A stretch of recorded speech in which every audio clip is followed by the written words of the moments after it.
Ma'am ngasiसे teachers day गिने आई तू set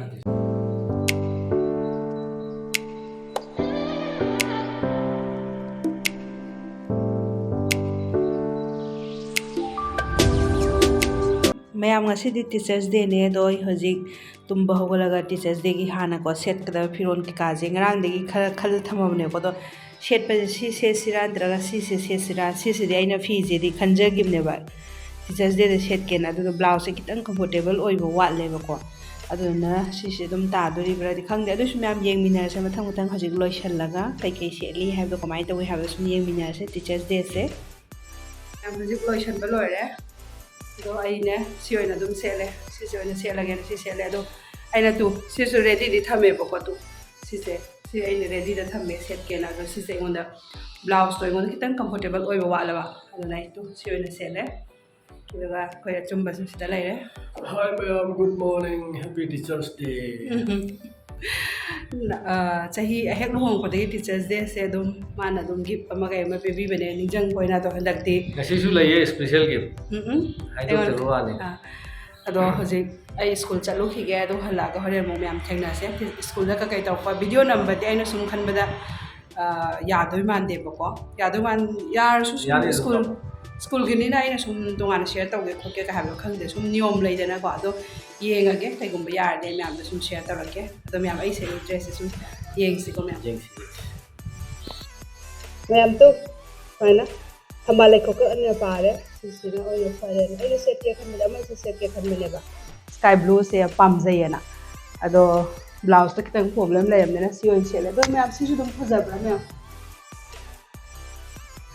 मयांग कंगमदि खरा तप नपकदबा अदुसु नोयरबनिना अदो कसुमदुदि काइदे एनो सुम हाइजबदो कसुम काइदे दो मैम मैम अदो हजिक कोइना चलु हिगे अदो होरे हलागा मैम थेंगनासे अदो मैम पुनमको happy teachers day ma'am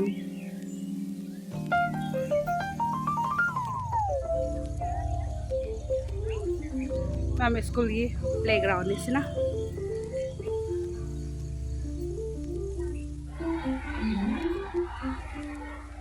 अखोगे school की मनुंग ने स्कूल मनुंग से स्कूल से हम चावबने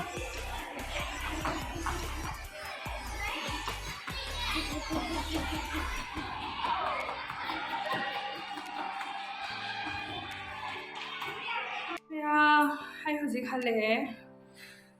स्कूल दगी अदो प्रोग्राम जो दुम फजना नुंगाइरे अदो मैम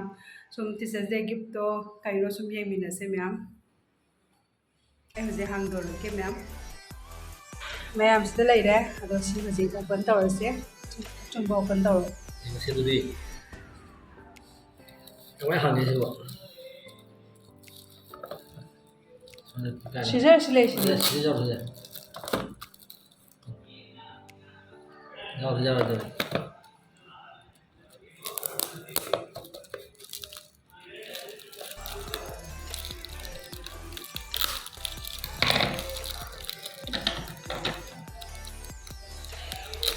Mas, nice.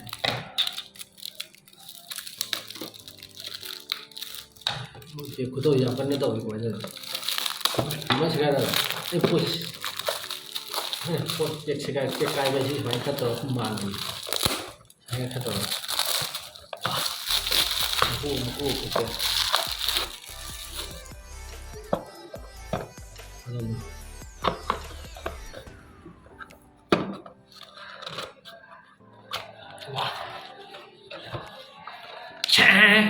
वाओ याम फजेये सिरी वाला थे ना बनी ना हां याम फजे सिरी नुशी यामना फजेये गणेश बाबा की जय मैम याम नुशिद्रा गिफ्ट से गणेश बाबा की जय मैम टीचर डे गिफ्ट याम नुशिद्रा अदो ngरang hanje ai sumaina ai parents amuna haire ba yumda ganesh mai thamu kholo phabani khotpani haire ba do haiba to bo teacher day gift सिसु कनो ओइरे गणेश पीरे याम नुंगाइरे याम फारे अदो सिजे हजि थेपम सेमनी अदो थेलनी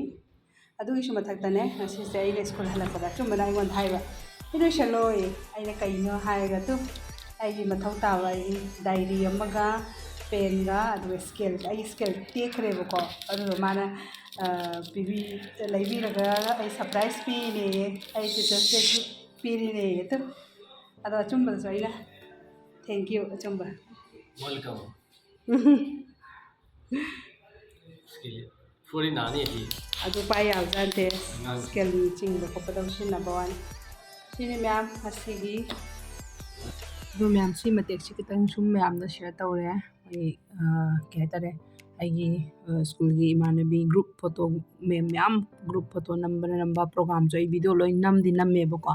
ꯑꯗꯨ ꯑꯣꯏꯔꯒꯁꯨ ꯑꯩꯅ ꯁ꯭ꯀꯨꯜꯗꯒꯤ ꯄꯔꯃꯤꯁꯟ ꯂꯧꯗꯕꯅꯤꯅ ꯌꯨꯇꯨꯕꯇ ꯊꯥꯒꯠꯄ ꯈꯣꯠꯀꯠꯄ ꯍꯥꯏꯕꯗꯣ ꯑꯩꯅꯁꯨ ꯁꯨꯝ ꯈꯔ ꯀꯩꯅꯣ ꯑꯣꯏꯗꯔꯦ ꯑꯗꯨꯒꯤꯁꯨ ꯃꯊꯛꯇ ꯁꯣꯁꯤꯌꯦꯜ ꯃೀಡಿꯌꯥꯗ ꯊꯣꯛꯅꯤꯡꯗꯕꯁꯨ ꯂꯩꯗꯅꯀꯣ ꯑꯗꯨꯅ ꯑꯩꯅ ꯉꯁꯤꯒꯤ ꯁꯤꯗ ꯚꯤꯗꯤꯑꯣꯁꯤꯗꯗꯤ ꯑꯞꯂꯣꯗ ꯇꯧꯗ꯭ꯔꯦ ꯑꯩꯒꯤ ꯐꯣꯇꯣ ꯈꯔꯗꯪ ꯁꯨꯝ ꯃꯌꯥꯝꯅ ꯁꯤꯌꯔ ꯇꯧꯖꯔꯦ ꯑꯗꯨ ꯃꯌꯥꯝ ꯉꯁꯤꯒꯤꯗꯤ ꯃꯇꯥꯡ ꯁ꯭ꯋꯥꯏꯗ ꯂꯣꯏꯁꯤꯟꯖꯔꯒꯦ thank you so much for watching bye by